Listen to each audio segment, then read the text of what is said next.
বুধবার প্রথম প্রহরে চালানো এই হামলা স্থায়ী ছিল স্থানীয় সময় 1টা 5 থেকে 1:30টা পর্যন্ত। ভারতের বিমান, নৌ ও সেনাবাহিনী যৌথভাবে এই হামলা চালিয়েছে।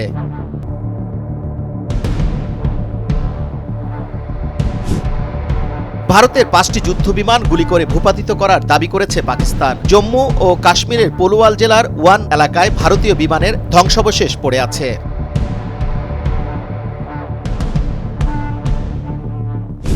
ভারত ও পাকিস্তানের মধ্যে কোনো সামরিক সংঘাতের ভার বিশ্ব বহন করতে পারবে না বলেছেন জাতিসংঘের মহাসচিব অ্যান্তোনিও গুতারেস। মার্কিন প্রেসিডেন্ট পাকিস্তানের ভারতের এই হামলাকে লজ্জা বলে অবহিত করেছে। মার্কিন প্রেসিডেন্ট ডোনাল্ড ট্রাম্প কানাডাকে যুক্তরাষ্ট্রের 51তম রাজ্য হওয়ার সুবিধা নতুন করে কার্নির সামনে তুলে ধরে তিনি একথা বলেন। কানাডার প্রধানমন্ত্রী মার্ক কার্নি ফের বলেন, কানাডা কখনোই বিক্রি হওয়ার জন্য নয়। বিশ্বব্যাপী অর্থনৈতিক অস্থিরতা ও বাণিজ্যিক যুদ্ধ নিরসনের পদক্ষেপ হিসেবে আগামী শনিবার সুইজারল্যান্ডে বৈঠকে বসতে যাচ্ছে যুক্তরাষ্ট্র ও চীনের শীর্ষ কর্মকর্তারা।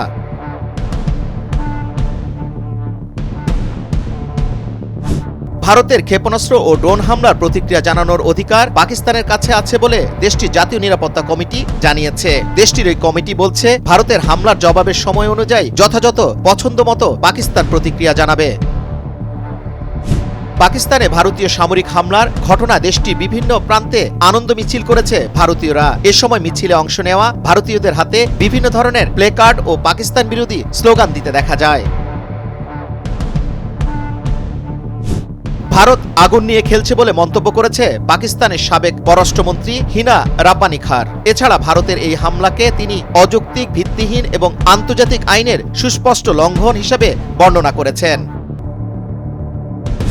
পাকিস্তানের বেশ কয়েকটি স্থানে ক্ষেপণাস্ত্র হামলা চালিয়েছে ভারত, পাল্টা হামলা চালিয়েছে পাকিস্তানও। এমন অবস্থায় আরও বৃহৎ সংঘাতের আশঙ্কার মধ্যে সীমান্তে ভারতীয় সেনাবাহিনী সাদা পতাকা উড়িয়েছে বলে জানিয়েছে পাকিস্তান।